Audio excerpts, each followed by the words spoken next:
Guys, hii video naifanya na sisi tunaifanya nikiwa na furaha. I want to talk about ODM. Nyinyi wale mnaongelea ODM and you have not even read the constitution of the party. You don't know anything about ODM. Amjui ODM ilianzia wapi tangu 2005 na ODM ikafikia wapi saa hii. You don't know even the history of ODM. What can be the history of ODM? ODM was founded after 2005 referendum. Nataka mnisikize kabisa. Wale ambao mnaongelea Sifuna, wewe ni mwanaume. Nataka mnisikize and you must be very vigilant about it. Be very vigilant. Be very careful with Sifuna. ODM was founded after 2005 general election. And after that, it used to be called ODM, Orange Democratic Movement. It was founded with its members like William Ruto, Kalonzo Musyoka was there, William Ruto was there. We had people like Najib Balala was there. We had William Ruto. I've mentioned William Ruto.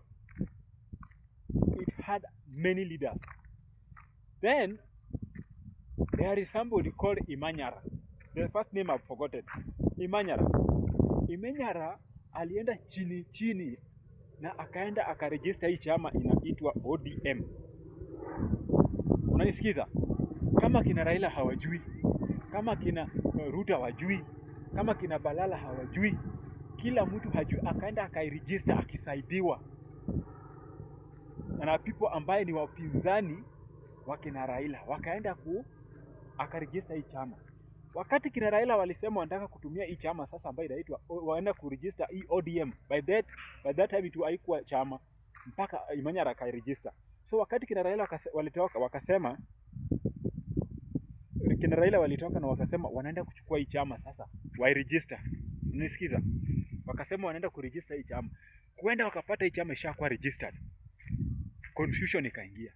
Chama imekuwa registered by somebody called Imanyara. Sasa hapo ikaleta confusion sana.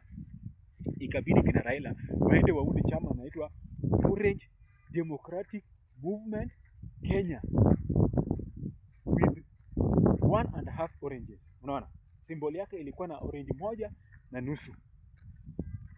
Ile si imeenda ambayo inaitwa ODM Movement yenye iko na chungwa moja. Imeenda na Imanyara. So ilibidi waende waunde inaitwa ODM Kenya. Na hii ODM Kenya Secretary General wake alikuwa anaitwa Dan Manzo. Mnisikize. Dan Manzo ndiye alikuja akakuwa Secretary General wa hii chama ambayo ya hii party inaitwa ODM Kenya. So ODM Kenya, Dan Manzo kama Secretary General akaitwa na Kalonzo na wakatoroka na chama ambayo inaitwa ODM Kenya. Mnisikiza mpaka hapo. Wakatoroka nayo. Dan Manzo kama Secretary General. Nataka nikwambie kasumba yenye ilikuwa inasumbua kwa Secretary General. The first Secretary General to betray Raila alikuwa ni Dan Manzo, akitumiwa na Kalonzo Musyoka. Wakatoroka na chama. Kina Raila wakasema ni sawa. Wakaenda wakaongea na huyu mtu anaitwa Imanyara. Wakaongea na Imanyara na wakaambia Imanyara, tusaidie hii chama yenye uliandika kisirisiri kama hatujui. Tusaidie hii chama ambayo andikisha chini kama hatujui. Tuende tusimame nayo 207. Imanyara akawapia chama ambayo inaitwa ODM ambayo iko mpaka saa hii. Hiyo ODM ikapewa Secretary General. Raila hakuwa naamini sasa mtu yeyote, akapea mtu ambaye anaitwa Anyang' Nyong'o. Unanisikiza? Akapea Anyang' Nyong'o. Anyang' Nyong'o akashikilia, ikafika mahali sasa hiyo Secretary General mtu mwingine afaa ishikilie. Ababu na Mwamba akatoka chini akikampaign very strong, akaonyesha yeye ako na nguvu. Alikuwa aende na hii chama inaitwa ODM, Orange Democratic Movement, kama Secretary General. Na Raila akapata report ya kwamba intelligent report ya kwamba Ababu na Mwamba anatumiwa kukuja kuchukua chama tena. Unasikiza? Sasa Raila akakataa Ababu na Mwamba kama Secretary General. Lakini pressure yenye ilikuwa kwa wananchi na pressure yenye ilikuwa kwa ODM members Unanisikiza? Pressure yenye unasikia haya Babu na Mwamba.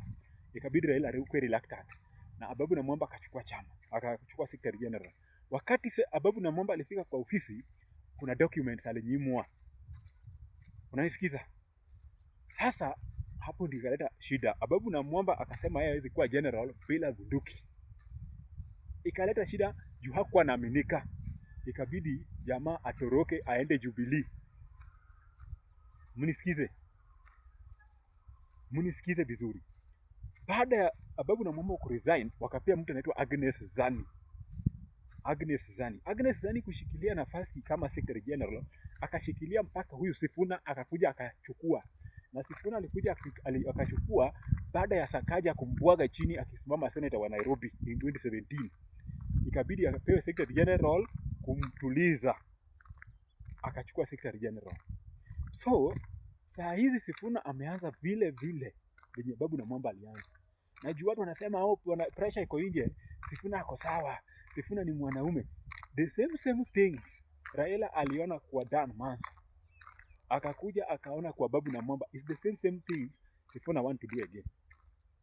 So kama mko hapo nyinyi mnashabikia, mufikirie vizuri. Nyinyi hamjui kwa nini Raila hakukuwa anapinga Sifuna.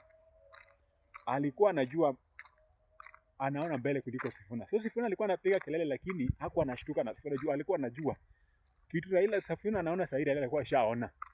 So nyinyi ambao mnasifu Sifuna na mnaribu chama na Sifuna, mjue hiyo.